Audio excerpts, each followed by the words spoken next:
This week on Filthy Hope.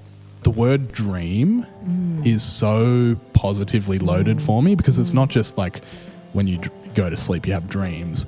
Dreams are these giant things. Like we all have dreams about who we want to be, who we could be, the people that we want to grow into, the people that we might want to meet, like the things that we want to achieve in our lives. We all have these dreams, and giving yourself the permission to just sit or lie down or whatever it is and just daydream and rest in the presence of God, I think is, for me, is invaluable. This podcast is a Uniting Heart and Soul production and was recorded on land that was stolen nearly 250 years ago. On this particular episode, we recorded on the land occupied by the Gadigal clan of the Eora Nation. We pay our respect to all Aboriginal and Torres Strait Islander peoples, and we acknowledge that sovereignty over these lands was never ceded. It always was and always will be Aboriginal land. At Filthy Hope, we humbly contribute to the ancient and ongoing traditions of storytelling when we share stories on this podcast.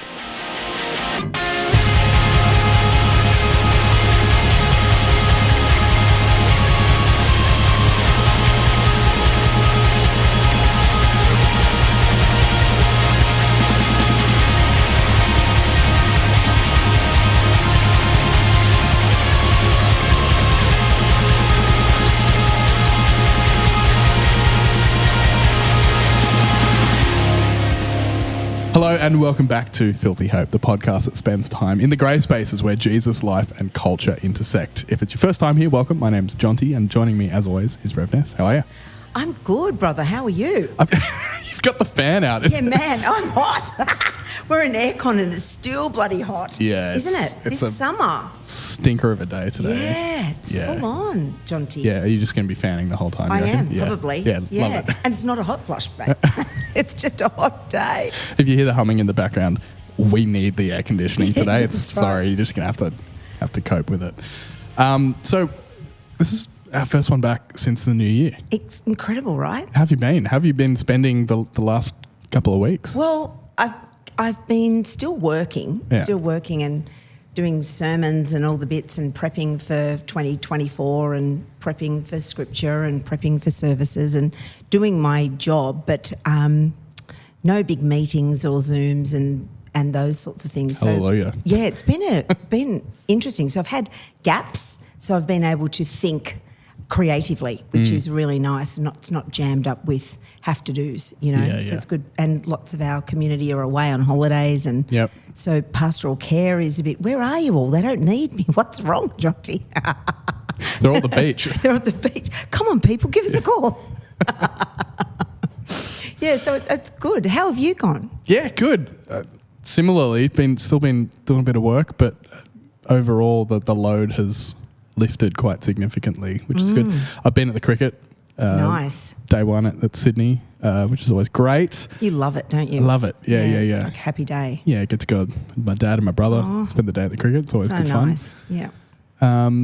Yeah, just reading lots of books, trying to catch up on some rest. Yeah. Talking of rest. Yeah, so it's almost like we planned a little transition there. Talking of rest. Right. Today, we thought a great way to kick off 2024 would be to talk all about rest, burnout, work, all of those things and how they kind of overlap. So maybe the first question I'll ask you, Ness, is what is your perfect ideal 24 hours? You've got a whole day blocked out just for rest. How do you spend it? Or can you reframe that? Is it more like my standard Friday day off? Yeah, sure. Let's go. Can I go there? Yeah. So for people listening, Ness has Friday off. Yeah. So a standard Friday day off. And I have been reading, because I knew we were going to be talking about rest and Sabbath. And I don't know if I do real well at the whole Sabbath thing. So I feel like you're going to kind of corner me in a minute, because I'm going to answer it really honestly. Don't worry. I think as we discuss this, we'll discover we're both in the same boat. Yeah, okay. It's making me hot just thinking about it. So on a Friday, I wake up at stupid o'clock anyway, and I go off and do... What's stupid o'clock? 5:30. 5:30. It's not like... It's okay. Yeah. It's all right. It's not 4:15, so it's at like 5:30. Some psychos get up and cold shower and stuff. Yeah, no. 5:30, I'm up and I get ready and go off and do reformer Pilates. And then I come home and I might walk Mousy, our dog, with my daughter. And then I'll have eggs on peanut butter toast with a slither of avocado and a cappuccino from my good machine. Nice. And it's all done relaxy, so there's no rush. Yep. Right?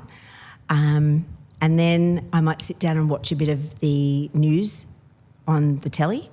I'll flick between all the different news channels around the world and get a glimpse of what I've missed through the week, so I can be ready to prep any prayers that I need for the Sunday, know what's going on in the world. And then I go and do a personal training session at the gym at 10:15. So now I don't get home until ready for, a shower and to get into the clothes for the day until about 12-ish. And so if this is a day of rest, I haven't done a whole lot of rest. I've just done a whole lot of different, I think. And then I have to juggle on my day off, and I've got the beauty of a weekday day off, which is great, which other people often don't have because they just get Saturday, Sunday. I get at least a weekday when medical professionals are working. So I will go and do any appointments I need to do. I have, the dental appointments, if I need physio for something or if I need to see my GP. Friday just before Christmas I went and had my boobs squashed. I had a mammogram, so that took up a chunk of my day off, and all the things that you have to attend to as you're getting older medically, that's all those things. So that might happen once a month. I might have something that I have to attend to, or dental checkup. I said that, didn't I? Then I'm a bit of a bloody princess because I really love having my nails done. So I get that done every 2 weeks. So 2 Fridays a month I go and have my fancy girly nails done. And then once every 4 weeks I go and have my hair done. So it's like I have to jam this stuff into the day off. So then and then I've got a food shop, pick up the dry cleaning, do the family food shop for the week, and then I might see a friend who might have a day off on the same day that I've got a day off. I've only got one of those and she usually has her hair done and can't see me. And then I might have a couple of hours at the end of the day just to do nothing and what I'd call Sabbath. And it's not really long enough, Jonty. And before Christmas, the thing that made me feel really relaxed and calm were the Hallmark Christmas movies. I just absolutely ratted my way right through the Netflix collection of those suckers, and I can lay on the lounge with the aircon going and green or peppermint tea and lay there with the bloody dog and watch the crap, and just I'm in love with it because it's always set in a bakery. And so what's there not to like about, a beautiful American girl in a bakery with a really hot dude in a bakery, and they fall in love. And then it's just beautiful. And then gets to 6 o'clock and I'm all happy, and that's been the day. And that's most Fridays? Yeah. That'd be my Friday. Do you watch the Christmas, like the Hallmark stuff year round, or is that just in the lead up to Christmas? No, only in Christmas. Only Christmas. Yeah, I start that about October. Yeah. As soon as Netflix start pumping them in, and there's always new ones. Yeah. It's great. So because they mate, just churn them out. I love it. Yeah. It's the same. Oh, it's great. And I almost could tell the story and finish the sentences myself. Yeah. I just love them, Jonty. It makes me feel really relaxed. It has that same feeling that Disney does for me. Just go, my heart rate drops. Yeah. So the other stuff you're talking about though, so whether it's like the nails or the Pilates or the other gym. You mentioned that they're not particularly restful. Maybe something we'll talk about as we continue unpacking this, but do any of those things that on the surface aren't particularly restful, whatever that even means, are they things that give you life? Are they things self-care? Yeah. Definitely self-care, and a critical part of how I manage my mental health, really, the exercise particularly, because I love to exercise. I exercise every day of the week except Sunday morning. And so I'm up at early off doing a class or going to the gym or going for a walk each day. So it helps me manage my mental health, and I always feel better having exercise. So, but your brain isn't in that. I think when I exercise, I get in another mode. It's not terribly Sabbathy mode because you've got to hype up to kind of go and do the class, right, or participate. So it's not relaxing, but it relaxes me. So then I'm actually able to relax because I run with a lot of energy, and I feel I've often said that I think I've suffered anxiety most of my life, and the way I self-soothed was to exercise at a really high level for a big chunk of my life when I was an exercise professional. And I think what that did, looking back in retrospect, is that it kind of shaved a top level of anxiety off my... If I had like a cup full of anxiety and I woke up with a cup of it, it kind of just knocks off a whole chunk of it because then I'm left really relaxed because I have exercised. Yeah. And I'm able to better cope with my day because I've actually burnt off some of the top fuel. Does that make sense? 100%. No, it makes complete sense. Yeah. It's a way I've identified how I can better cope. Yeah. So that I don't maybe so readily burn out. Yeah. So, and the nails and the hair, that's just a part of being a chick. I'm just into that shit. Yeah, it makes you feel good, right? It does. I really like the nails because I can look down at my nails and even if I'm just in my jammies or my gym gear, I go, oh no, I'm well groomed. That's it. Even if I look like crap, I can go, oh yeah, no, it's all good. I'm a girl. It's all okay. It's like a reminder. Isn't that funny? It makes sense to me. Yeah. It just makes me feel nice. Yeah. It's interesting because for me, I'm a massive introvert. Yeah. And so a lot of rest for me involves as few people as possible. Yeah. If it's just me, perfect. Right. Ideal. Right. So quite often on my day off, I'll need at least an hour or two just by myself, whether that's reading a book, playing a video game. I got a PlayStation 5 at the beginning of the year, so I'm sinking some hours into that thing. I love going to the movies. Yeah, you do. For a while when Monday was my day off, I would go see a movie on Monday morning. You'd be the only one there probably. Me and a few pensioners. Yeah. Oh, excellent. Best time to go to the movies. Yeah. Some snowy-haired gentleman 4 rows in front of me gets up and leaves during the climax of the movie because I guess he was done. I don't know. Yeah, he was busting for a wee. Yeah, probably. He didn't come back. He knew the ending. But yeah, I think probably in a similar way to the way you talk about exercise and Pilates and things like that, I think solitude for me is really important in refilling the cup. Yeah, because as an introvert, who did I have this? I had this conversation with someone fairly recently, this idea that introverts have like almost this reserve of tokens and every interaction with someone costs a token. Yeah. And you don't know how many tokens you have until you give your last one, and then all of a sudden... Yep, shut down. Yeah, you're done. You just socially shut down. And that made all sorts of sense to me, where I've been in so many situations where I can almost step outside myself and go, what are you doing? You're suddenly just like a grumpy asshole. Why are you doing that? And it's because I've just reached my limit with people. Yep. And it's not that people often joke, oh, I just hate people. I don't just hate people.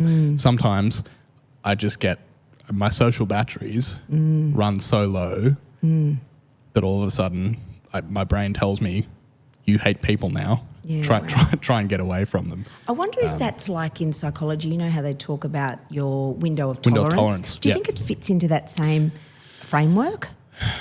Possibly. I don't know. I haven't spent enough time familiarising myself with the framework around what that is for. So I don't know. I couldn't speak to that specifically, but it's definitely... All I can say is from my experience, it's your scope. It's almost like your bandwidth. Yeah. The number of tasks that you can accomplish at once just shrinks and shrinks and shrinks until it's down to zero. Your ability to cope gets, and so that's like the window of tolerance. It gets smaller and smaller and smaller till you go, oh, the window's shut. I've got nothing left. Yeah. Nothing left. Yeah. And I suppose that leads to if you burn yourself to such a point where you've got nothing left and you can't recoup quickly and turn that around with regular rest and Sabbath, then that probably leads to burnout. Yeah. And you've had an experience of that, haven't you, Jonty? I've had a few, and I am terrible with this, where I kind of have been through it enough times that I know the signs. Right. But I'm still not great at identifying and avoiding. A lot better now than I was.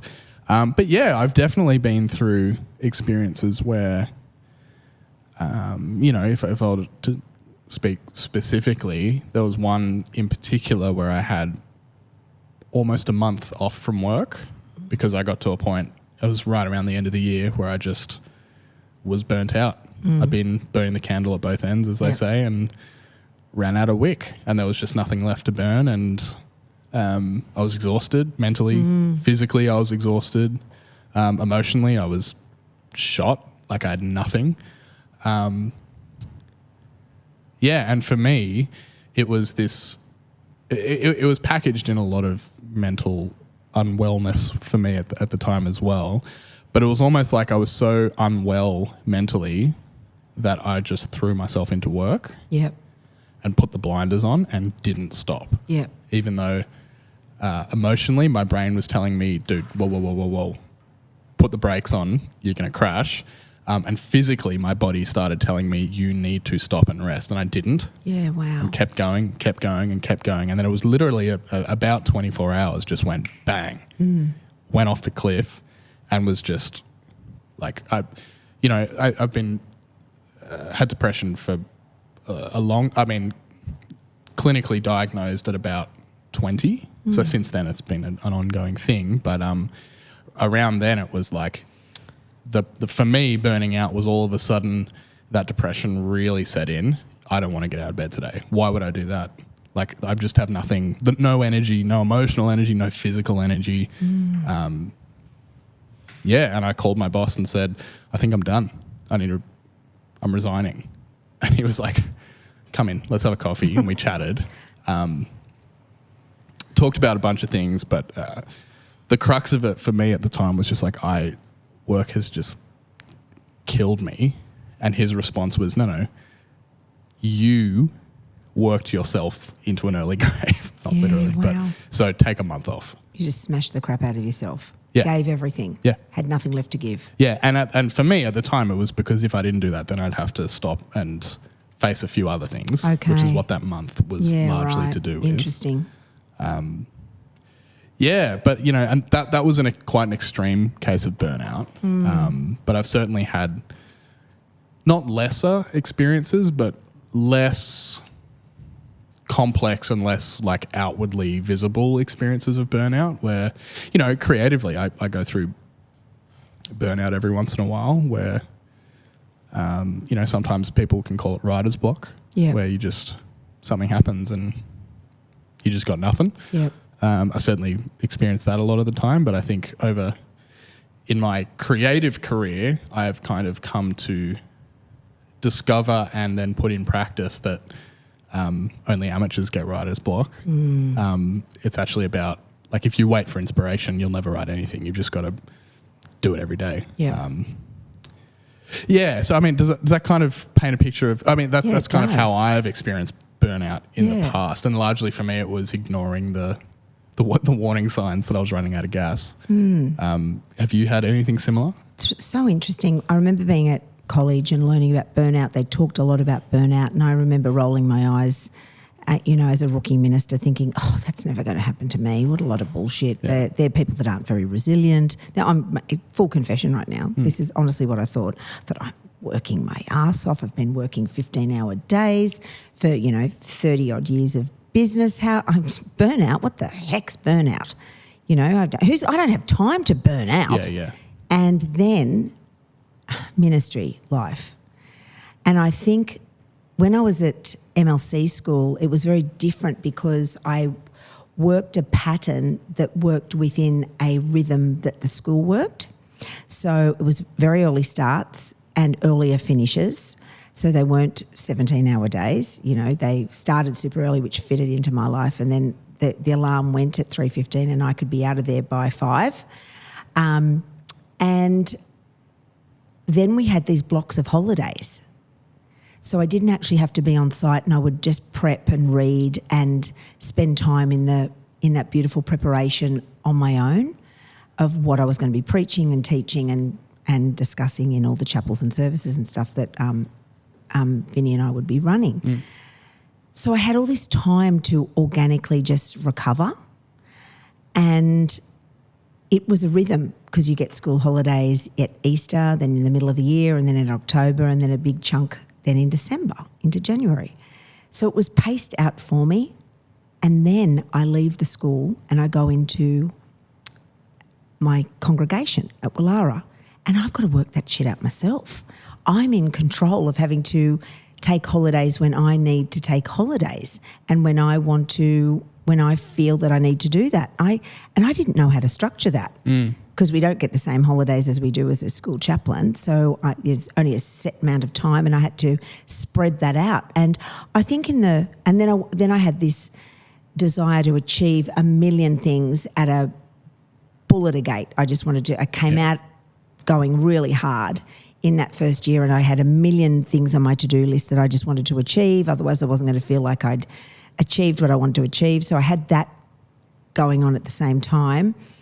And I remember getting close to holidays and limping over the line, like 2 weeks till I've got some annual leave, and then really like dropping the ball and feeling like I was... At work? Yeah, I think it was the window of tolerance. Now I understand more about shrinking in around me, and I had less ability to cope with other people's stuff. Yeah. So I could manage all the things on my list that I needed to do, but when it came to the care and welfare and all the pastoral love piece that you do as a minister, in those last weeks prior to going on a holiday, that space got less and less for me, able to take on other people's stuff or to create that.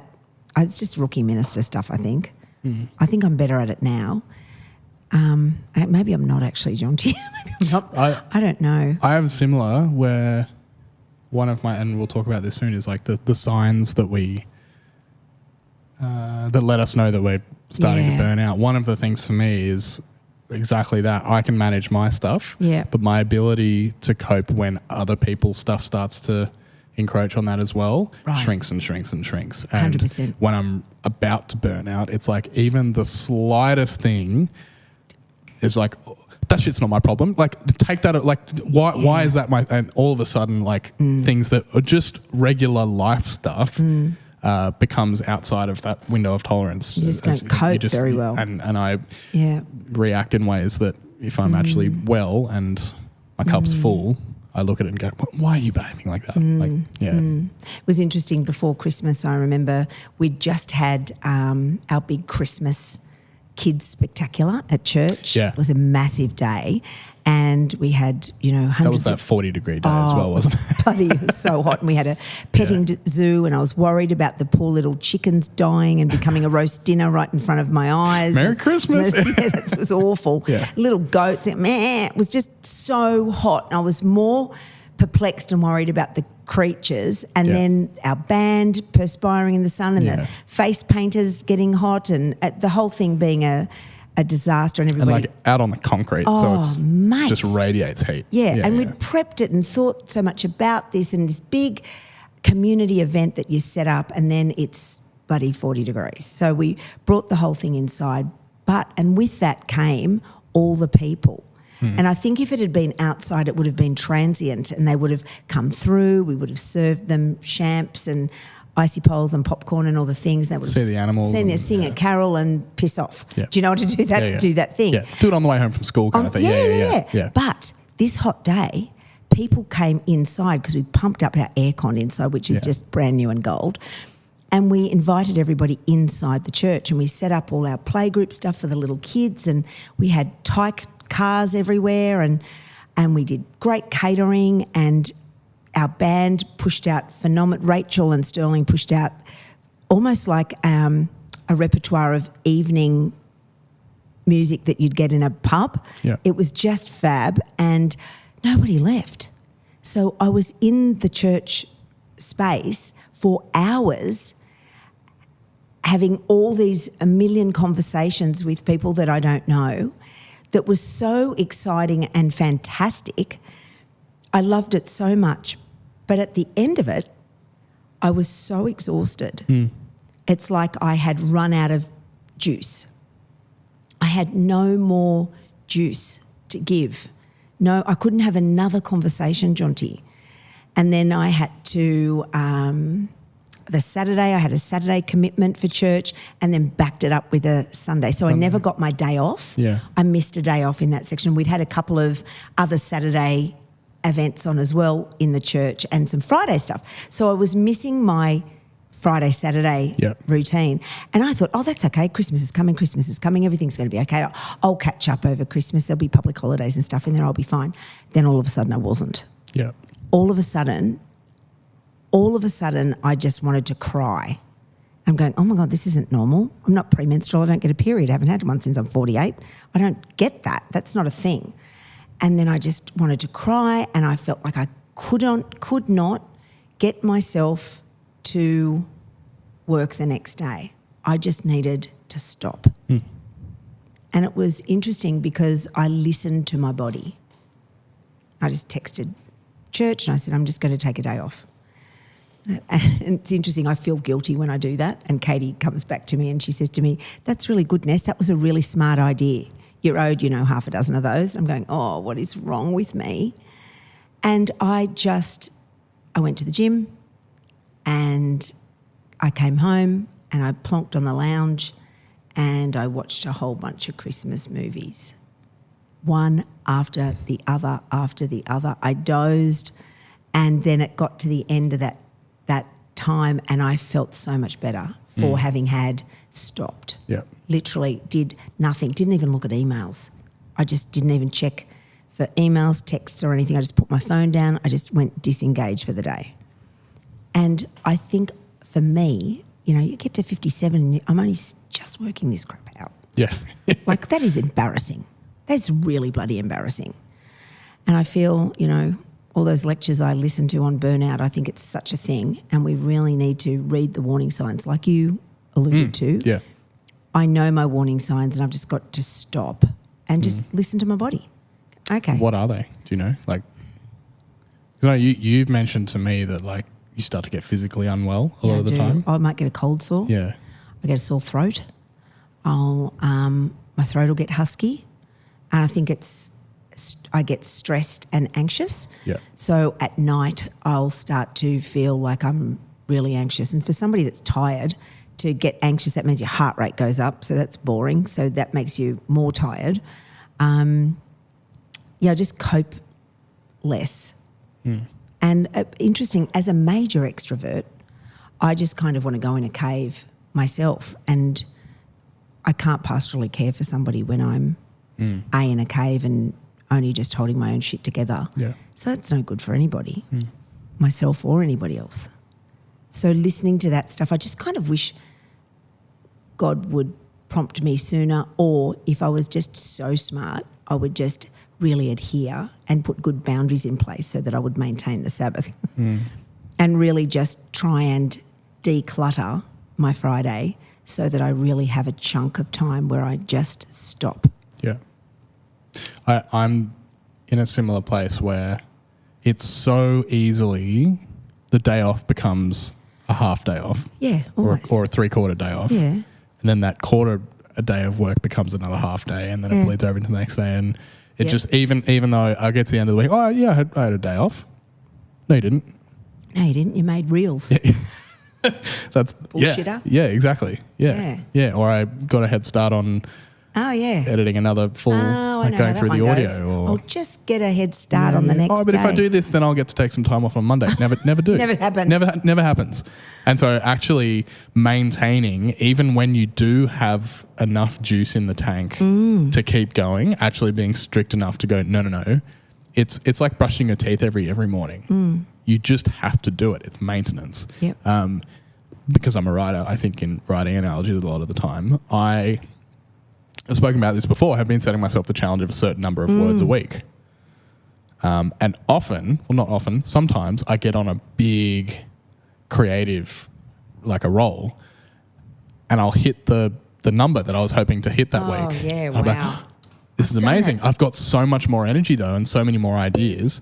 And the challenge, and it's balancing because you want to be productive as well. It's balancing it with the productivity piece. But like, no, stop, because next time you can just jump straight back in and keep going. Yeah. Instead of just exhausting everything, and then when you pick it up again, you have to start from scratch. Yeah. So I think when we think about rest and make like enforcing our days off, I find it so easy to get to the end at like 5 p.m. or 6 p.m. and go, but I'm on a roll. I've got so much more energy and I'm just going to keep going. Actually, no, stop.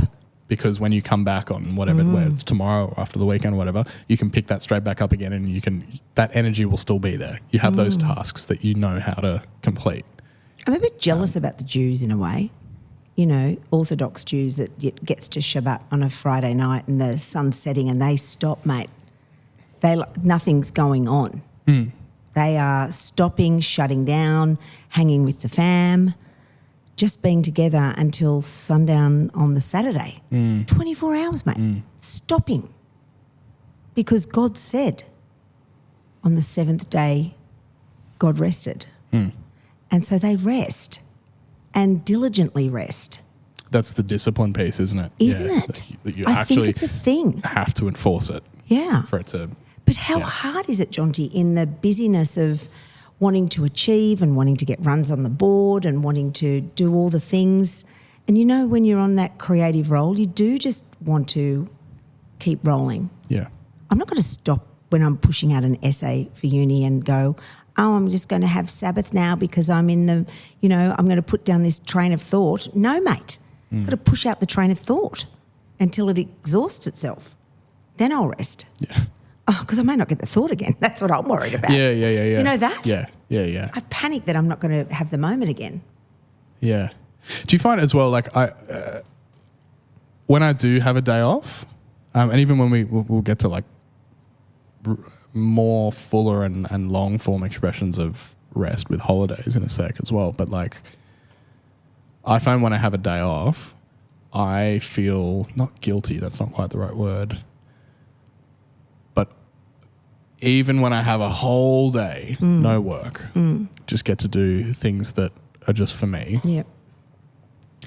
I can't switch off the voice in the back of my head that's constantly reminding me, like, there are deadlines that you're not contributing to meeting, or you could be doing this today, which would make Monday a lot easier, which would, and the chain effect, it goes all the way through it. And like, my brain's almost like constantly reminding me there's stuff you should be doing. Even when like there isn't stuff I should be doing. There's stuff I probably could be doing, but there's even... Yeah, I can't switch that voice off, which is detrimental to my ability to rest because I'm not fully resting because my brain's kind of half at work. It's a constant thing, isn't it? Yeah. It's, that talks about rest as not having to achieve anything useful. Yeah. Right? So and having the freedom to just be like, yeah, that's fine. Yeah. Go for it. Just do nothing useful. But I have a guilt crisis as well. And I have that voice also, that I'm being lazy and I'm not achieving. Yeah. It's terrible. And I recognise it. And so I'll often just give in to that and just open the emails. Yeah. And off I go. Yeah. And that's when I email you at some stupid time. I'm so sorry. And I don't reply until the next day. Thank God you don't. Yeah, I often think that he's got great boundaries, he won't reply, but at least I don't feel bad because I've done my thing. How bad is that? What is wrong with me, Jonty? Such a loser. Dead set. Filthy hope. That extends to me all the way through to holidays as well. Oh, yeah. Like, I don't know if this is similar for you, but it takes me like at least a week or two to actually reach a state of rest. 100%. Just before Christmas, me and my lovely partner went to the Roar and Snore thing at Taronga Zoo. Fantastic. It's amazing. I would highly recommend. Go to if you're 18, go to the 18 plus event. Shout out the zoo. The wine tasting safari thing. It was incredible. Would highly recommend it. But, that was...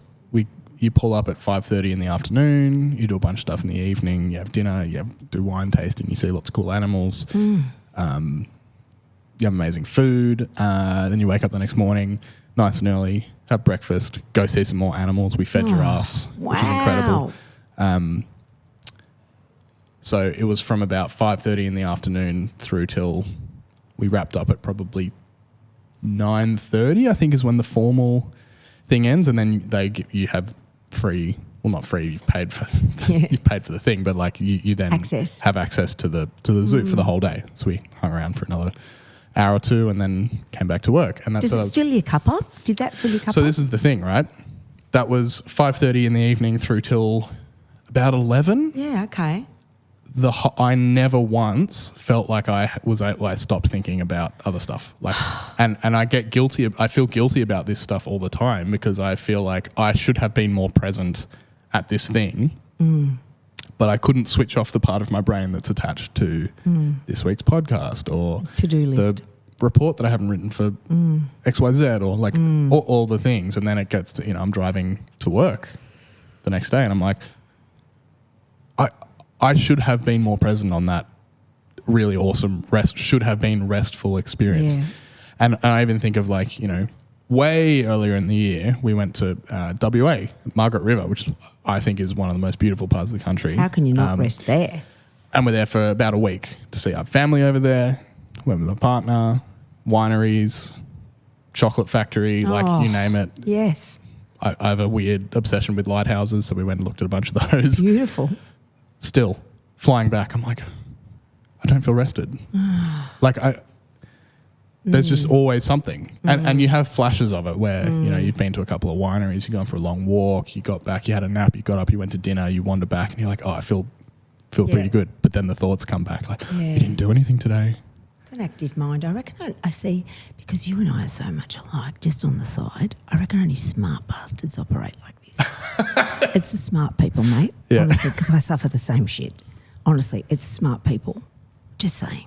And so it takes me, I reckon 2 weeks before I can actually, but how often do you have, like you get to the end of the 2 weeks, if you're lucky enough to have a holiday that long, you got to go back. Yeah. Like I wish I could reach that point on day 2 or day 1, not on day 13. And we think that the Sabbath, that seventh day of rest is going to recharge us.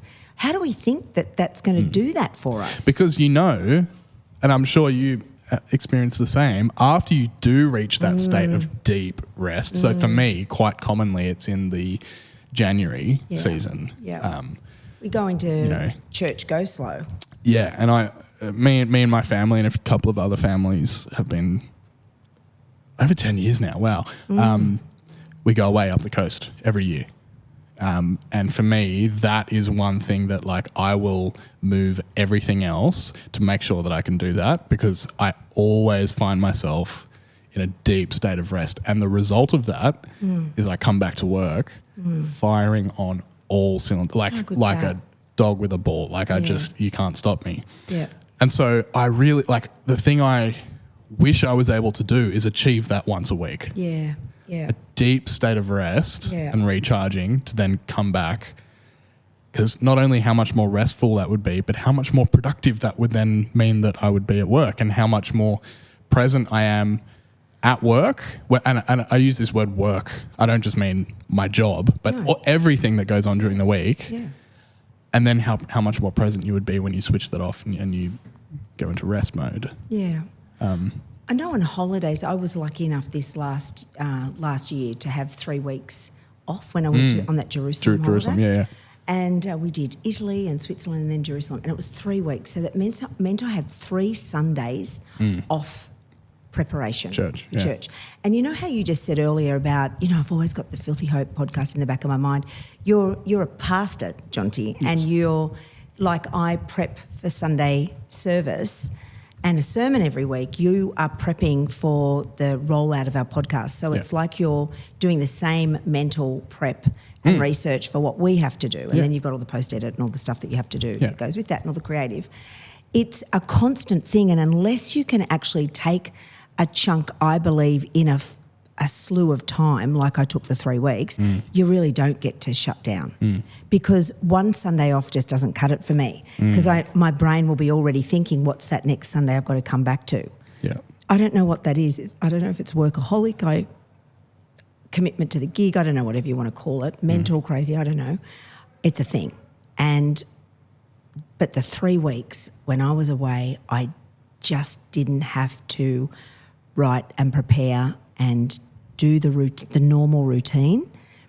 Just gave me a time to completely disengage from my minister work that I do, which was really a great blessing to me because I came back full of beans and full of energy and fully pumped up and ready to roll again. But it doesn't take long, like a couple of months, 3 months, and I'm tired again, need to have a break. I reckon it's that school thing stuffed me up because I feel like I can do 12 weeks and then I need rest. It's so weird. Yeah. That school cycle, you know, 10-week term and now you're going to get a break.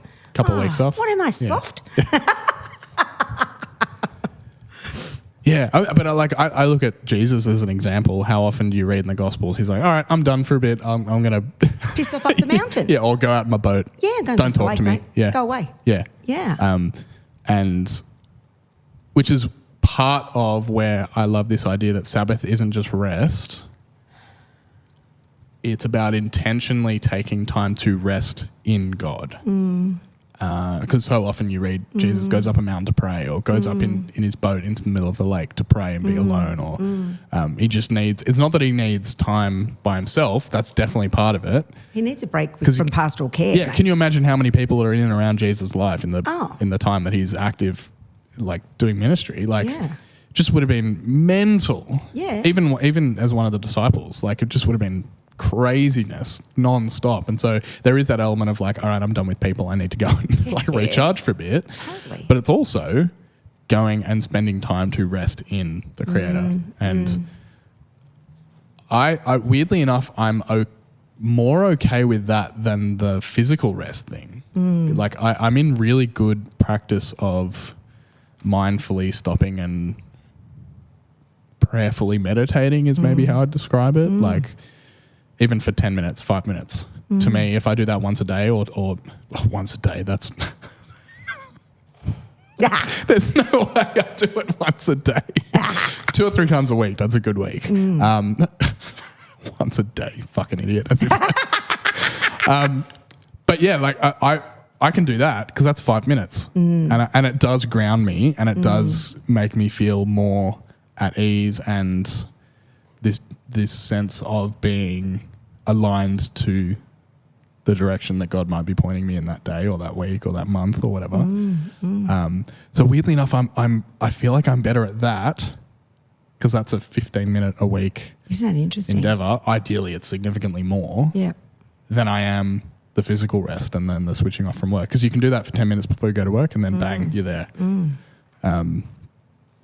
Yeah. This book, Subversive Sabbath, that you put me onto. Swoboda, yeah. Yeah. Is that how you say his name? AJ Swoboda. Yeah, he's a great writer. Would recommend people read let's stick those that books. down in the show notes. Yeah. I just want to read you this. 6 days a week, the spirit is alone, disregarded, forsaken, forgotten, working under strain, beset with worries, enmeshed in anxieties. Man has no mind for ethereal beauty, but the spirit is waiting for man to join in. Oh, I just love that. It's that, I think it's that whole idea of heaven and earth colliding. And I get moments like that when I Sabbath in a day. So if it's not that idea of 24 hours, but I can chunk out a small bit of time, and I often do it at stupid o'clock, and I will walk the stupid little dog of ours. I love that thing. It's weaseled into my heart, that vadoodly doodle thing of Aurora's, and I will walk it to the beach with Ginger and her big dog, and we wander down to the beach, and it's like being in creation. There's something about seeing the water, the sunrise over the water at Newport Beach, just the day dawning into its freshness is just, there's something majestic about that fills me up, that I get a sense of the Spirit engulfing me and pouring into me at the start of my day. It's deeply charging. It's a little bit like putting my iPhone or putting my Apple Watch onto its little thing at the end of the day. It gets excited to see the green loop start to charge. I feel like that charges me up. And then I get a cappuccino on the way home as we walk home, and it's like, oh my gosh. We're so similar. Do you do that? Do you do that? I don't. I live nowhere near the beach. Right. It's a dream of mine to live on the beach. The beach and water is so, and that's part of what I value so deeply about that, like January time off. Is being able to go and do something about being that close to something, a part of nature that is so large beyond comprehension. Yeah. Like I could sit and look at the ocean for hours. Oh yeah. It's so calming. Yeah. It's so, I don't know if majestic is the right word, but it's also like powerful. It can be scary. Yeah, I just love the power of it, the omnipotence of God and the tide and the moon and how all that creation stuff knits together to be the wonderment of the world and the creation that God made. That just blows my brain because I don't understand it. It puts everything in perspective. Right. Everything, for me, it's almost like once a year I need to step back and go to the beach and go, oh yeah, everything's okay. Yeah. You're going to be fine. That thing that you've been worried about for a few months, when you're standing on the beach and you've got a coffee and you've got like your best mates and your family. And your stupid dog. And your stupid rat of a dog. Yeah, I've never met a rat of a dog. It's the best rat. Aurora's dog. Yeah, it's a great little rat. like just like in that space, none of that stuff matters. Like it does, but it's put in perspective. And I find like my heart rate lowers. Yeah. Like I just can be there, and the little dog just has a little dig in the sand, and I just stand there and I stare. I often take a photo and often post it on my Insta because I'm just so blown away by it. Picture never looks how it feels. No. Do you know what I mean? It never comes out as great as it feels in the moment. But there's something very simplistic about that. There's nothing tricky about what I've done. I'm just at the beach. It's free. I'm there with something that I love, like the little creature and creation. And there's not even many people around. I'm usually there with my other daughter as well and her dog. And there's something, I don't know, there's a connectedness with nature and people that I love and the little creature that I love, I think. It's a fill up, you know? I don't need much of it to actually top me up. It's such an epic way to start a day. I feel like my day always kicks off well. And I can breathe when I've had a day like that. There's something really, it's like an elixir to my soul and my heart. And my heart rate slows down in those moments. Like I can test my heart rate and I think, this has been lousy shit exercise. I've got a heart rate of 59. There's nothing going on here as I'm just bathing in the magnificence of the morning being cracked open. Pretty cool. Yeah.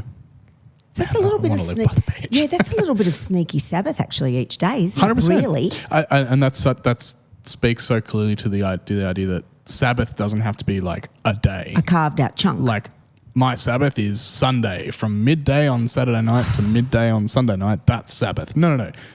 It's from the very beginning. We read in Genesis, part of design was rest, and so prioritizing that. And the connection with God, right? Yeah. So I think I'm just sort of realising what makes that so magnificent is being at the beach is that I am often having a conversation with myself in my brain. It's settled down. I've got no to-do list going on because I'm actually doing awe and wonder about what I'm seeing and loving God's creation. So I'm like communing with God and creation in that moment. And I think that probably is a bit of a key to Sabbath. 100%. And it links back to that thing you were saying before in the book about not achieving anything necessarily. Nothing. It's just about being. Just That's right. Just resting and being exactly who you are in the presence of God, the Creator. Yeah. Yeah. It reminds me of there's a God, all the people, they're going to roll their eyes. People, David Lynch, who's a filmmaker. Yep. I'm sure I bring up Twin Peaks far too often, but he's the driving force behind that TV show as well as a lot of really amazing films. He often talks. Have you heard of Masterclass? Yes. Yeah, I have a subscription to Masterclass. I think it's the best thing ever. Yes. He has a Masterclass course, and he does lots of Filmmaker creative stuff. Yeah, but outside of just that Masterclass thing, he does lots of creative workshops and courses, and there's lots of lectures of his online that you can listen to, and he's a big transcendental meditation guy. So lots to do with like settling down into the base of your being and finding peace and tranquility there, and that's where creativity comes from, a lot of that sort of stuff. And as Christians, you could look at that and go, that's God, the thing that we all spring from. But he speaks all the time about how important daydreaming is for him. And I don't know if this is still a thing, but at one time in one of the things of his I was listening to, he says every single day when he's working on a project, he sets aside time to smoke a cigarette, drink coffee, sit in an armchair in the sun, and just daydream. Oh, love and that. see where his brain takes him. Yeah, wow. No goals, no like guardrails. 2 hours, just daydream.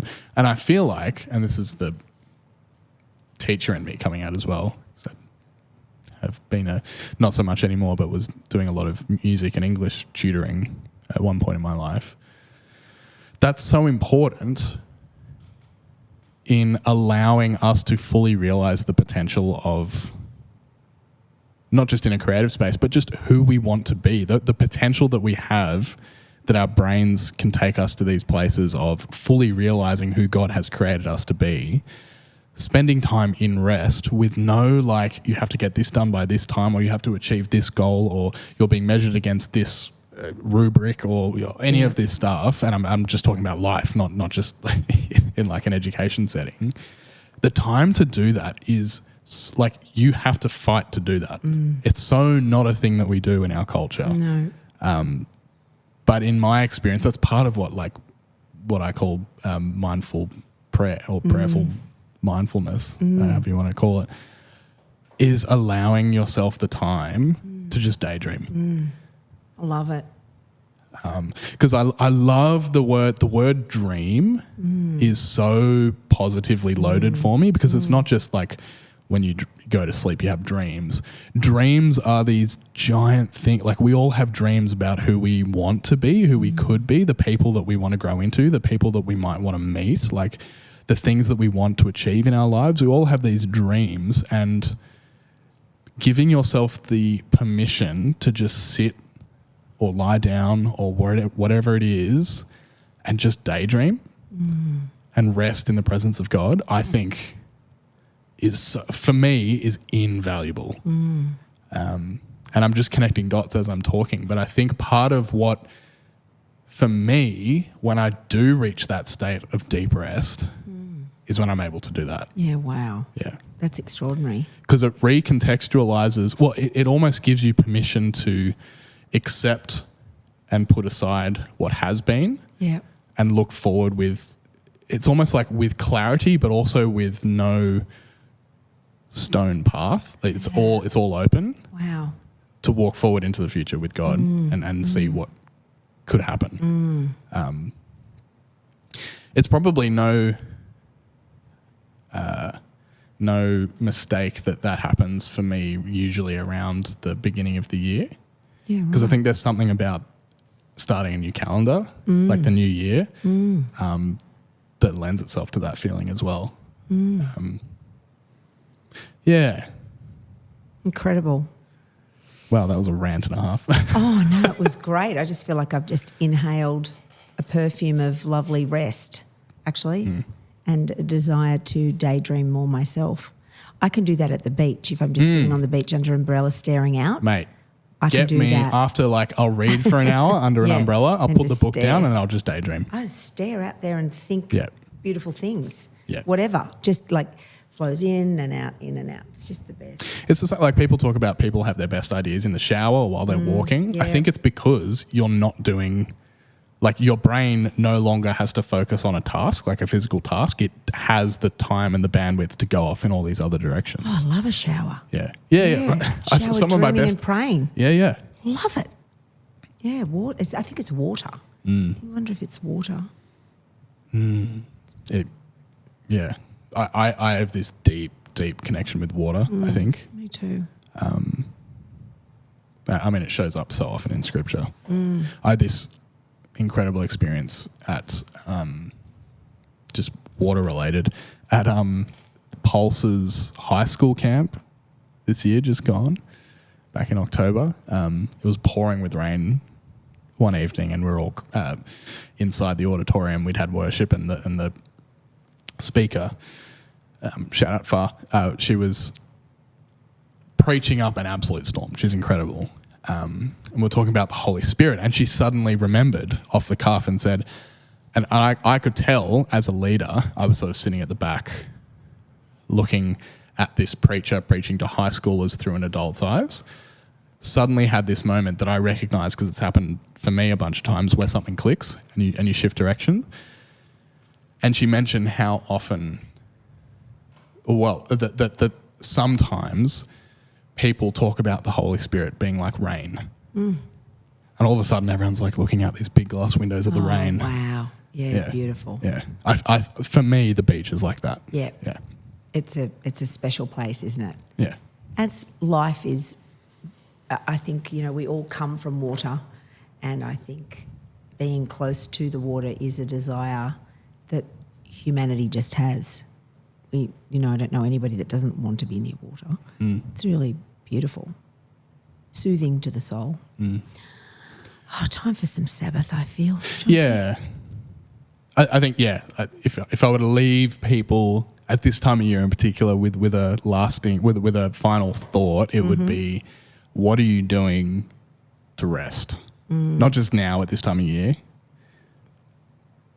but